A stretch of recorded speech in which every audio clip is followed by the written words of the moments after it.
We're meeting today with Penelope Scow. She's a certified mental health counselor. And before she discusses the topic she's chosen for us today, would you please give our viewers your contact information so that those who would like to make contact you potentially can have that information? Sure. I practice in West Jordan under my name, Penelope Scow. That's SCOW, and my website is penelopescow.com. My email also penelope.scow@yahoo.com, and my phone number is 801-884-6779.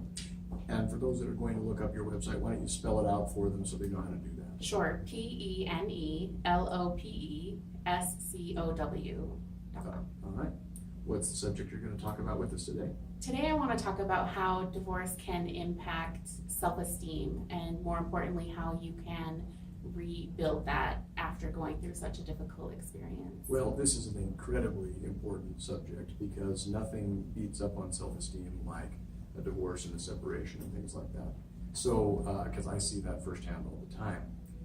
Let's talk a little bit about first, if you don't mind, why does divorce have such a profound adverse effect on people, so many people? Sure. Really, when things kind of fall apart in your life, it's easy to take that on as your own inadequacy. You're a failure. You can't do anything right, that kind of thing. And it can really kind of become a strong core belief that you have about yourself. But why? I mean, the marriage has fallen apart. Let's talk about both sides. Let's start with the marriage is falling apart because I have done something bad. Let's talk, I stepped out on my spouse. I beat my spouse up chronically. I have a substance abuse problem. We are just sexually incompatible. Some of those sorts of things. Why do I feel like a failure? I mean, I'm not really happy in the marriage anyway, so why wouldn't I just kind of go, well, you know, I'm kind of disappointed, but I'll move on to something else. Why don't people do that? It just becomes so kind of just at the bottom of who you are as a person, and you can really just feel like even though you maybe made some choices that resulted in the end of the relationship, it's a character flaw for you. There's something wrong with you. So the divorce really just brings it into sharp, unavoidable focus, and there's no denying it, there's no hiding, there's no going into drugs and alcohol or visiting your lover or something like that. It's like, no, it's time to pay the piper. That sort of thing? Yes. All right. Okay, now for the other side, contrary to what a lot of people say, I believe that there are innocent people who get divorced, where they really were decent human beings. Oftentimes it's like, well, it takes two to tango, and it's like a divorce is usually there's fault on both sides. Well, sure, there's plenty of times when you've got people that just are oil and water, but there's a lot of times when it's just like, I didn't do anything to deserve this. Just talked to someone the other day. Often this comes up where you don't know that your spouse is gay, especially in Utah, where it's just been so taboo for so long that there's a lot of people that were gay that thought, well, I've got to do something, I've got to move on with life, so they marry. They just cannot reconcile this heterosexual relationship with their homosexual tendencies, and so they live a double life. And the other spouse is like, I didn't know. What did I do to deserve this? So whether it's oil and water or an innocent person, can you kind of address those in order? Let's start with the oil and water. Why would oil and water people who say, look, obviously we just don't get along, why would they suffer from self-esteem problems? And then why would, seems fairly easy to me, talk about the innocent person, why wouldn't they say, well, I'm innocent, so I don't deserve this, and yeah, I'm ticked off, but I'm not worthless. So can we talk about those? Yeah, I think when you're talking about the innocent people, that they might really think that they weren't good enough. Somebody who is in a situation where their spouse is gay, they might think that they weren't sort of woman enough or man enough for their partner, that there was something wrong, not good enough, that they failed in some way to be a sufficient, an adequate spouse, a good spouse that the other person would be happy with. what do you then do to help them get through it? I mean, do you just simply hold up a mirror, or do you present them with the facts? I mean, how do you, like, if you feel unworthy, if you feel, well, let's talk about that actually. What is the basis of self-esteem? What's a healthy self-esteem consist of? Sure. I think it's, some people can get it confused with really kind of ignoring all of the sort of ugly, or when you're talking about all of the parts of a person, and you've got the good, the bad, and the ugly, and you can be confused with just ignoring the bad and the ugly, and I'm great, I'm wonderful, I'm perfect. It's not so much that, it's more about knowing yourself and all of those parts, even if they are ugly, accepting them as part of yourself, and kind of using them for personal growth. So if there's something that you don't particularly like about yourself, you take that, and you, instead of saying I'm an unloving person, you take that and you say, how can I be more loving, and in what ways can I show love to the people in my life, kind of thing. Or perhaps it's like, look, I'm not the most sensitive and warm and fuzzy person, so I will not speak my mind in sensitive situations as often, as much, because I know that it tends to have people think I'm an insensitive person. Or what would be some other things, like, oh, I'm the stupidest kid in the class, but I know I'm not a bad person. I also am the best athlete, or I'm also so rather Yes. than, so in math I'm really bad. I'll just simply have to realize, I either will go into something that doesn't require math as a career, or I will get a tutor and I'll work on it, and I'll be proud of the fact that I'm doing my best. Yes, absolutely. Something like that. Yeah. Okay, so we're dealing with a damaged self-esteem, for lack of a better term.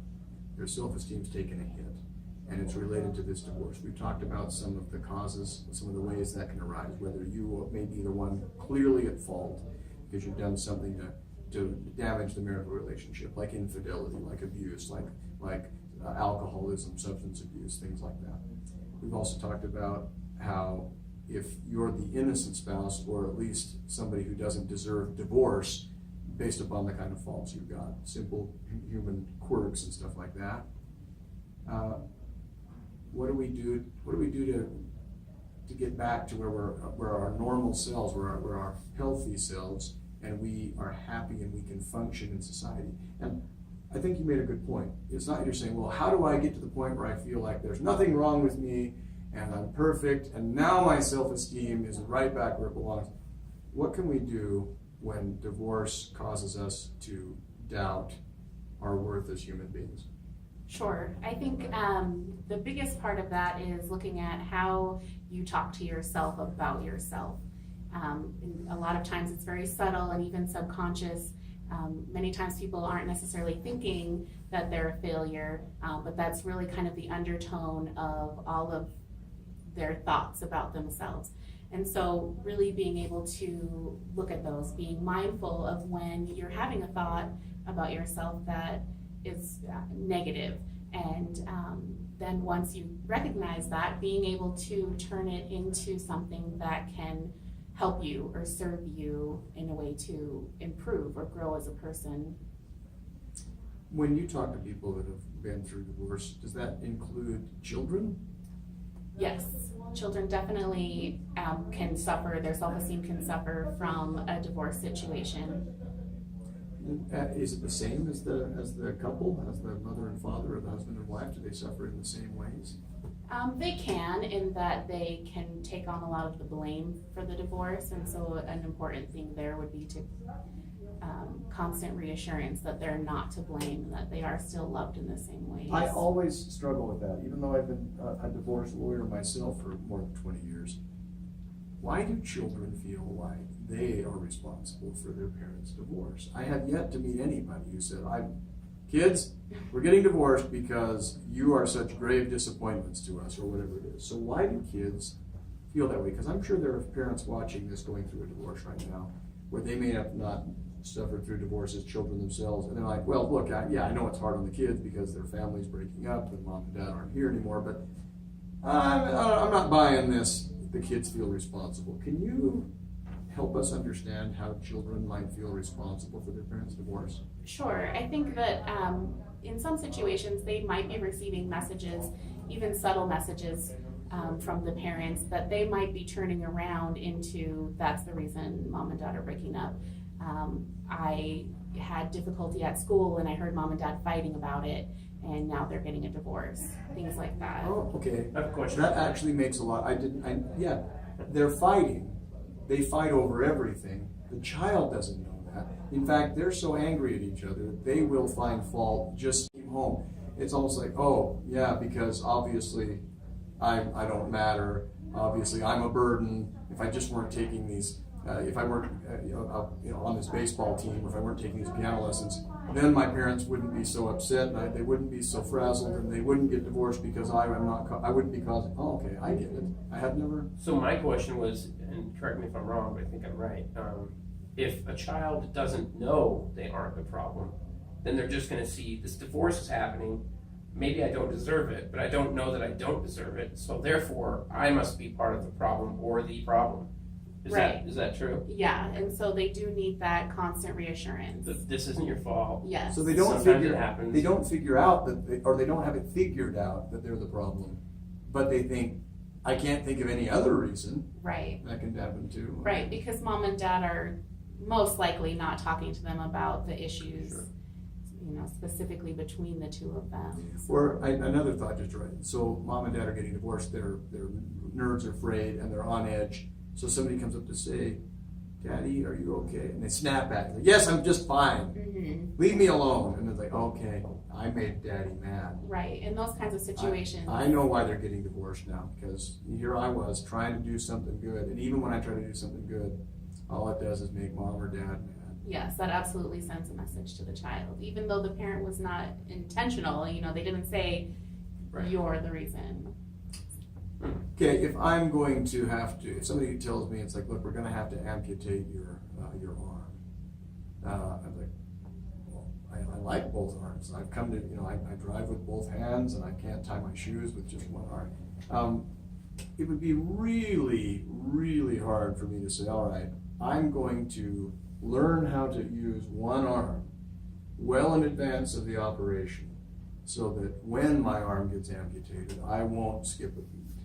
So it seems to me that one of the things that can be difficult is, so children have already, or the couple, they've already had a blow to their self-esteem when somebody finally comes home and says, I want a divorce. I met with a lawyer today, or I'm meeting with a lawyer tomorrow.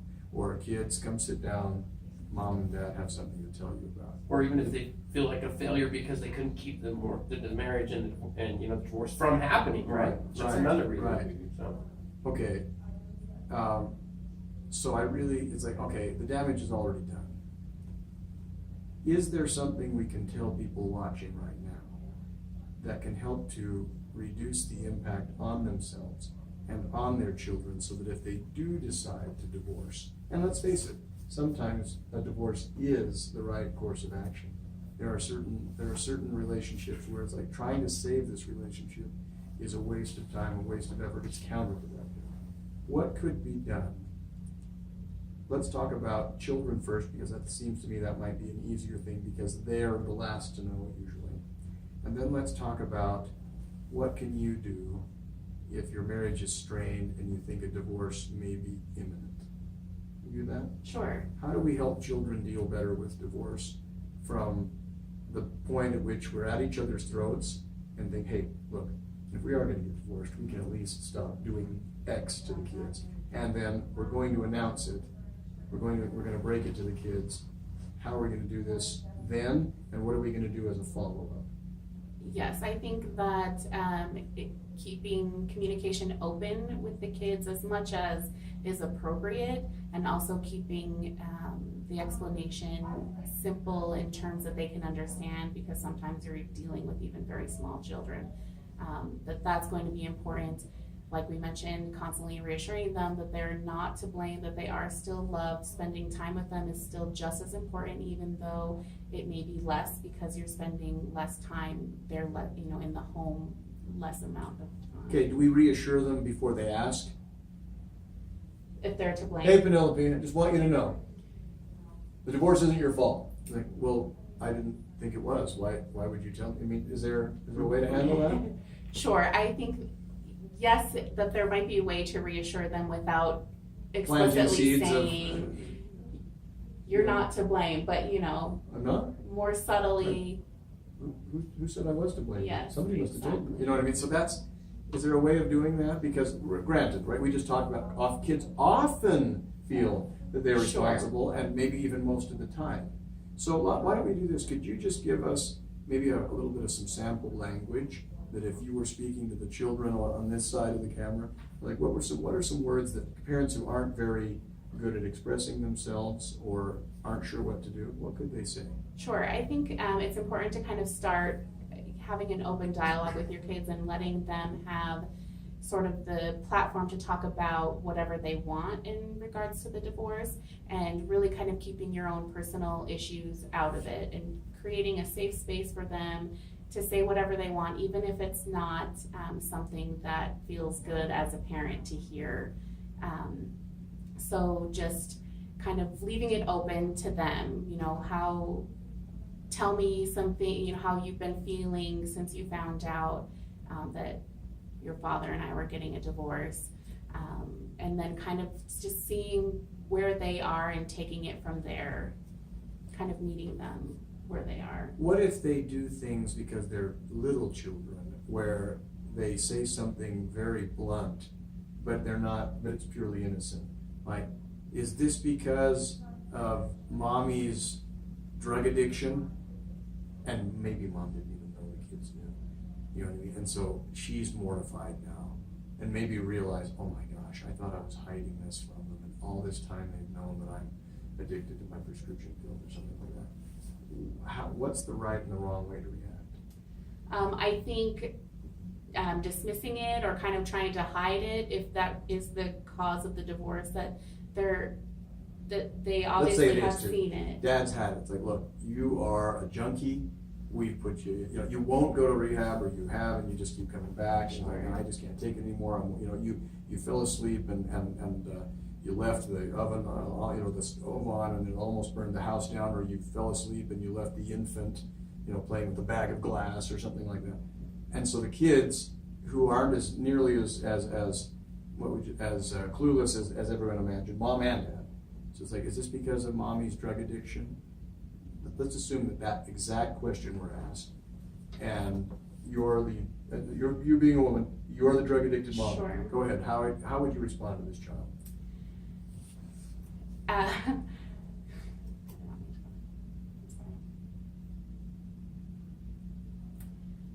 I would say, because they obviously have a knowledge of the problem, I would say, yes, that is what's going on. What do you know about that? And kind of see, how much do they know, and fill in the blanks where necessary. And also, I think it's important in that particular situation that they might be very fearful for mom's safety, her life, and so kind of reassuring them in that way, talking about what is mom going to do now to keep herself safe and healthy. Vulnerability is a very trendy topic right now, and it's an important one, but I think I see as you're talking there, it's like you would need, if you're the parent, you're the mother, the prescription pill addicted mother in that situation, you've got to be willing to say, yes, I have a problem. Absolutely. And you picked up on it, and I want you to know that I'm sorry for any harm I've done to you, and this is hard for me to face up to, but we love you very much. That's not going to change. Just things like that, right? Yes. Mm-hmm. But you've got to be willing to go out on that limb, right? Yes. And it's not going to be easy. Absolutely not. What does it do for your self-esteem in the long run? In the long run, I think it only serves to help, having, first of all, fostered that openness with your child that will hopefully continue, and as they grow and can understand more, you can have more conversations about that. Do you think you run the risk of the children saying, yeah, I remember the day that mom and dad sat down and mom said she was a drug addict, and I'll never forgive her for that. That was so irresponsible. I'm now 36 years old, and I'll never forgive her for that. How could she be so selfish as to put the pills ahead of us? I can't believe that she would rather seek out drugs than clean up and take care of me. I mean, that's a possibility, isn't it? It absolutely is, and I think that's why, what you do following the divorce is so important. Well, Penelope, what they don't know can't hurt them. I'll just deny that I'm a drug addict, because that way they will never have to wonder if I love drugs more than them. Isn't that? I mean, that's tempting. Sure. Is it the right thing to do sometimes? No, I think that the child will know. We run the risk of when they become old enough to figure it out. Now they're like, instead of, my mom dealt with a drug problem and she showed me she got over it and it ruined our the marriage, but I still had a good life, versus my mom lied to me the whole way through. Now I can't trust her at all. All those years that I thought I could trust her were Absolutely. a lie. What else did she lie to me Right. about? Yeah. I Okay. think that's the risk you gotta take on Yeah. Okay, what can I do if I am contemplating the divorce as a spouse to ensure that I don't suffer unduly? So we just talked about talking to kids, some of the things to keep in mind. I'm going to tell my spouse I'm going to seek a divorce. What do I do? I think it's important to keep up sort of your self-care. So your sort of exercise regimen, healthy eating habits, healthy sleeping habits. Don't let yourself kind of fall into sitting on the couch in your pajamas all day. Even if you are like a stay-at-home mom, you're still kind of getting ready, showering, fixing your hair, makeup, dressing in clothes, that kind What's of thing. the point? I'm not dating yet. I live in my own apartment. Sure, Right. and nobody will see you but your kids. Yeah, I work from home. The So- point is it helps to feel better about yourself. It's kind of a simple and easy way, although it's not necessarily easy. Easier. Yes, it's that you can do to feel good about yourself, that you've taken the time to fix yourself up, or to go running, or Well, not only does it help you to feel better about yourself, some people it may not help. People will treat you better. If you go to the grocery store in your pajamas and you just start a wreck, people are gonna be like, yeah. "What's wrong with that person? Why are they here in their pajamas and their hair is They'll Yes. treat you shabbily Right, because, so- look, you don't think enough to take care of yourself. Absolutely. Why should I take care of you either? Right, And that's excellent. that's also a message that you're sending to yourself, that you Or to your are kids. worthy. Yeah. That's another important piece, is what are you modeling for your kids? Sure. That this is how you handle a difficult situation. Let's talk a little bit specifically then about what you do for a living. When you talk to children only, or families only, or members of families in your line of work? I talk to individuals, couples, and families, and children separately. Anyone you particularly feel you're most effective with? I would say kind of a early to middle adulthood, Okay. like 20s, 30s. And how long do people typically see you? Now, obviously, everybody's different. Some people may be in therapy for just a few sessions, and some people it might take years. But on average, what can people expect? I would say about 2 to 3 months, but you're right, there is so much variation. And Right, so I want to make that clear up front, but most people are saying, well, that doesn't do me any good. I'm just kind of assuming that there's not a whole lot of trouble in my life. Is this something that I do forever? Because you hear on TV about celebrities and their therapist, or the therapist they've been seeing forever. A lot of people, we've learned this from all the interviews we've done, a lot of people have believed, I don't want to go to therapy because I don't want to get roped into years of it. Mhm. It might be good, I'm just not sure I've got the money or the time or the willpower to keep going. So I always like to ask and reiterate, people say on average it can be 2 or 3 months. Yeah. Might be a little longer, might be a little less, but on average that's what you're looking at. How Yes. often in that 2 to 3 month period? It usually starts at once a week, and then kind of seeing how progress goes can space out to every other week, and eventually once a month, and then Is that because you just get tired of seeing people? No, Yeah, not see, at all, because not there's at all. some people I think also thought that too, is that like, well, after a while my therapist said I didn't have to keep coming. I used to come once a week and then it went every other week. I must be boring, or I must be doing something. So that's part of it. You're weaning them off, aren't you? Yes, and it's a collaborative process, and so it's kind of, does the client also feel comfortable spacing the visits out that Imagine far? it would always come down to what you feel is right, what they feel right. It's never gonna. It's probably rarely one party saying, "Well, I don't need it anymore," and you're like, "Actually," Yeah. Or the other way. Sure. Yeah. How long does a session typically last? About 45 to 50 minutes. Okay. And what does it cost? At my practice, the private pay option is $85 a session. I do accept some insurances though, so. And the other thing that some people aren't aware of is that, will anybody find out that you're seeing them? Sure, that can be a big concern when people are considering going to therapy. Because some people are out there saying, I just don't want my employer to find out about it. I don't want my neighbors to find out about it. And they may have good reasons. It's not just vanity. It might be like, they'll fire me. Yes. Or my community will turn its back on me and my family and my kids. Or you're the So- CEO of some company. Exactly. Sure. Or political or things like that. So it's good for people to realize how much confidentiality and privacy can there be involved. There is complete confidentiality by law, and therapists are held to HIPAA laws as well as other medical professionals, but really we would need your written permission to speak with anybody besides you about your treatment. So.